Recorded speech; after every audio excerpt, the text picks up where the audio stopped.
She told me not to come back, so I never did. Now she's calling from rock bottom while I'm finally free. When she yelled those words, "If you walk out that door, don't you dare come back." It didn't sound like anger anymore. It sounded like a challenge.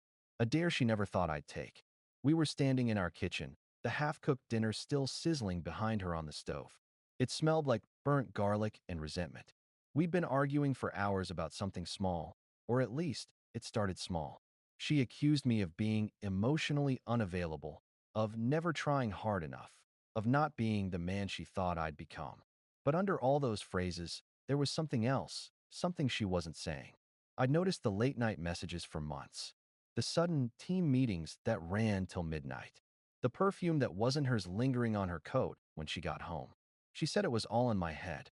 She said I was insecure, and I wanted to believe her. God, I did. But when she finally said it, "Don't you dare come back," something in me just snapped into place. Not with anger, with clarity. I looked at her, calmly, and I said, "I won't." Her eyes widened, not because she expected an apology, but because she didn't expect silence. I didn't slam the door. I didn't yell. I didn't even grab all my things. Just my phone, my wallet, my keys. And I walked out. Outside. The night air was cold and sharp, like reality finally catching up with me. I got in my car, started the engine, and for the first time in a long while, I felt peace. I didn't go to a friend's house. I didn't go for a drive to clear my head. I went straight to my lawyer's office. See, I'd already talked to him weeks earlier. Something told me I might need to, just in case. I didn't expect to pull the trigger that night, but I had everything ready. A copy of the prenup, joint account records, and a folder full of screenshots, texts between her and the man she swore was just her colleague. His name was Ethan, her work husband. They had matching coffee mugs at the office. Inside jokes, weekly lunches, business trips that somehow never included anyone else. I'd seen his name pop up enough to know the pattern. So when I left, I didn't just walk away, I walked towards something. My lawyer nodded when he saw me. "You're ready?" I said. She made it easy. That night, he filed the papers electronically. And the next morning, I made a single request. Send the documents to wherever she's staying. He raised an eyebrow. "You know the address?" I smiled. "I do." Because earlier that day, her phone had pinged in my iCloud. Same iPhone, same Apple ID, same location sharing she'd forgotten about months ago. And the address wasn't her office. It wasn't her friend's apartment. It was a luxury hotel downtown, a place known for corporate retreats and private suites. Suite 1712, registered under her company. 2 occupants. I didn't need proof anymore. I just needed peace. I sent a polite message through the lawyer's office. "Please ensure the divorce filing is delivered discreetly to room 1712 at the Fairmont. Attention, Mrs. Her name." He looked at me, hesitated, then nodded. "Consider it done." And as I walked out of that office, I didn't feel guilt or sadness, just the calm before the truth finally arrived at her door. The next 24 hours were eerily quiet. No texts, no calls, no apology messages typed and deleted halfway. Just silence. I spent the day at my brother's house, helping him fix his fence. Manual work was good for me. It gave my hands something to do while my mind adjusted to this new calm. Every hit of the hammer felt like closure. Then, around 7:30 that night, I got a call from my lawyer. He was trying not to sound amused. "She got the documents," he said. "Where?" He chuckled. "Exactly where you asked. Room 1712. The concierge said the front desk clerk personally delivered the envelope since it was marked urgent legal matter. She opened it right there, with him beside her. I didn't ask what happened next. I didn't have to. But 2 hours later, my phone started buzzing. Unknown number first. Then her number. Then no caller ID. I ignored them all. Finally, a voicemail popped up. Her voice, shaky, fast, cornered. "I can't believe you would humiliate me like this." They brought the envelope up to the suite. Ethan was there, and they made me sign for it. My coworkers saw the concierge bringing it upstairs. Everyone's talking. "How could you do this to me?" There it was. Not "I'm sorry." Not "I messed up." Not even "Can we talk?" Just, "How could you do this to me?" The classic reversal. Guilt through theatrics. She went on. "It's not what you think. We were just reviewing a project proposal. And yes, maybe it was late, but you know how demanding this client is." I stopped the voicemail there. I didn't need to hear the rest. But karma's funny. Sometimes it arrives in waves. The next morning, I got a call from a friend who works in the same company. "Hey man," he said carefully, "I don't know if you've seen what's going on, but Ethan's in deep shit." Apparently, HR had been quietly investigating a potential inappropriate relationship between management and subordinates. My soon-to-be ex-wife wasn't just a random employee. She was in a managerial position. And Ethan? Her direct report. The HR director was made aware of the hotel incident after the urgent legal documents seen at the front desk. It spread like wildfire through internal channels. By noon, both of them had been called into a meeting. By evening, both were on leave pending further review. And by nightfall, she was blowing up my phone again. "You've ruined my career. Are you proud of yourself? Do you even realize what you've done to me? You could have talked to me first." I didn't reply. Not once. I didn't block her either. Because silence is louder than rage when someone's trying to control the narrative. That weekend, I finally checked into a quiet Airbnb by the coast. No drama, no noise, just the ocean and the faint buzz of my phone on the counter as her messages kept coming. Then came the one that almost made me laugh.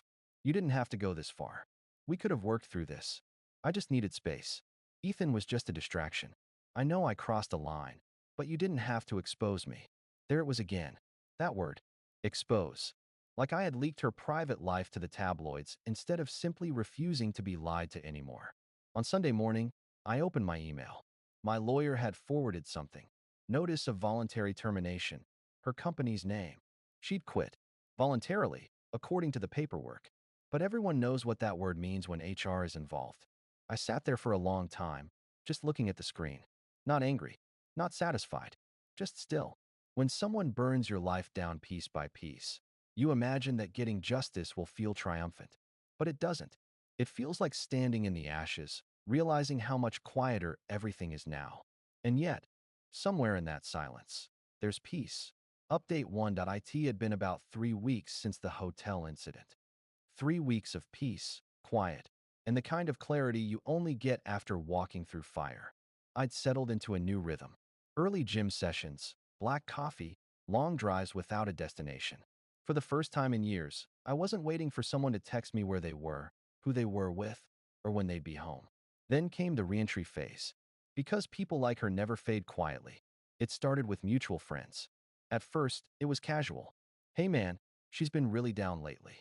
She said she made a mistake and wishes she could talk to you. She's not eating, she's not sleeping, she's been crying every day." I didn't react. I'd learned that silence makes manipulators louder until they expose themselves. Then her mother called me. Sweet lady, really.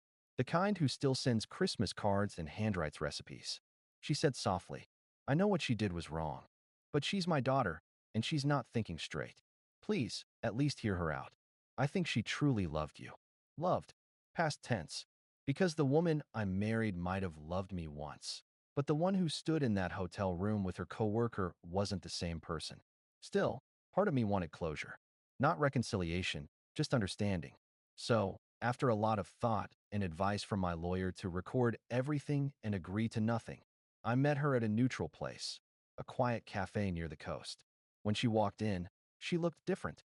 Not in the "I'm glowing with regret" kind of way. More like someone who realized the world no longer bends around her. She sat down without waiting for permission and went straight to it. "I didn't sleep with him." I raised an eyebrow. "You booked a suite at a luxury hotel with a married coworker and didn't sleep with him?" Her face twitched. "We were drinking, I admit it.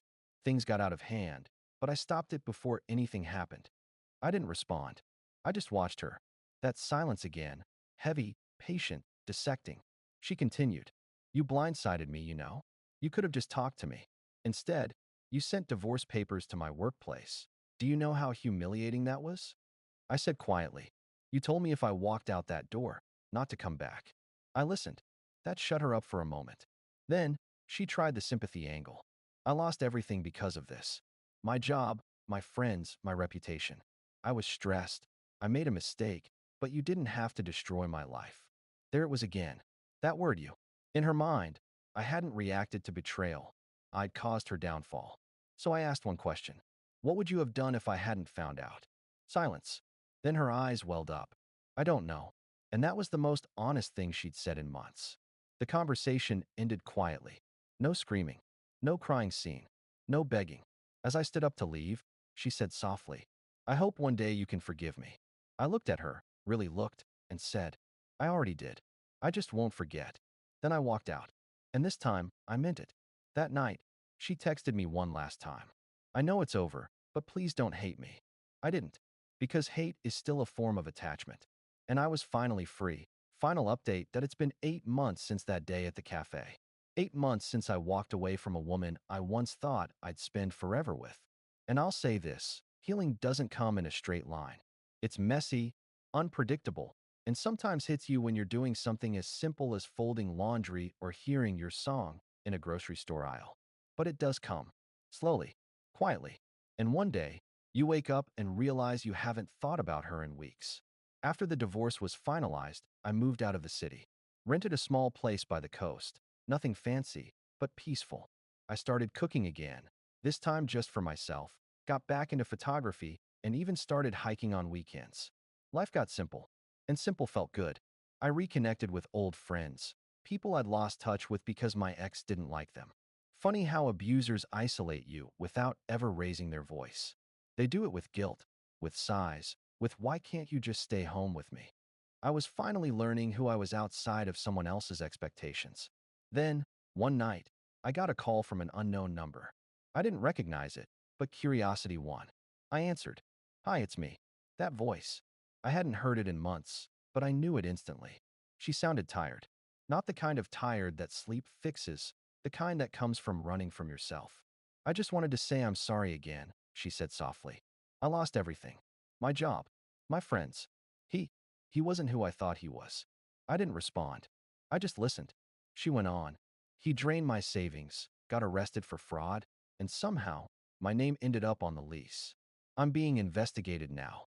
That hit me, not with pity, but with clarity, because in her mind, this wasn't karma. It was bad luck. Then she said something that froze me. "I keep thinking about that night, when I told you not to come back. I wish I hadn't said it." I took a breath and said quietly, "You meant it, though." Silence. Then a small, broken whisper. "Yeah, I did." I could hear the tears in her voice. But I didn't feel satisfaction, just distance. Like I was hearing a story that used to matter to me, but didn't anymore. "I hope you're okay," I said simply. "Goodbye, Melissa." Then I hung up, and I blocked the number. Weeks later, I was walking down the pier, camera slung around my neck, when I met someone. Her name's Lena, a travel blogger with a laugh that hits you right in the chest. We talked about sunsets, favorite cities, and the kind of love that doesn't make you guess if you're enough. It's early, but it's honest. And that's something I hadn't felt in a long time. Last week, I found an old photo in one of my moving boxes, a picture of me and my ex on our engagement day. We were smiling, holding hands, pretending to be a fairy tale that never really existed. I almost threw it away, but instead, I tucked it into a folder labeled Lessons. Because that's what she became. Not a villain, not a memory I hate, just a lesson. A reminder that love without respect isn't love. That silence is often louder than shouting. And that walking away isn't weakness. It's proof you finally learned your worth. Final line. When she told me, "If you walk out that door, don't you dare come back," she thought she was ending the story. But in truth, she was just giving me the freedom to start mine.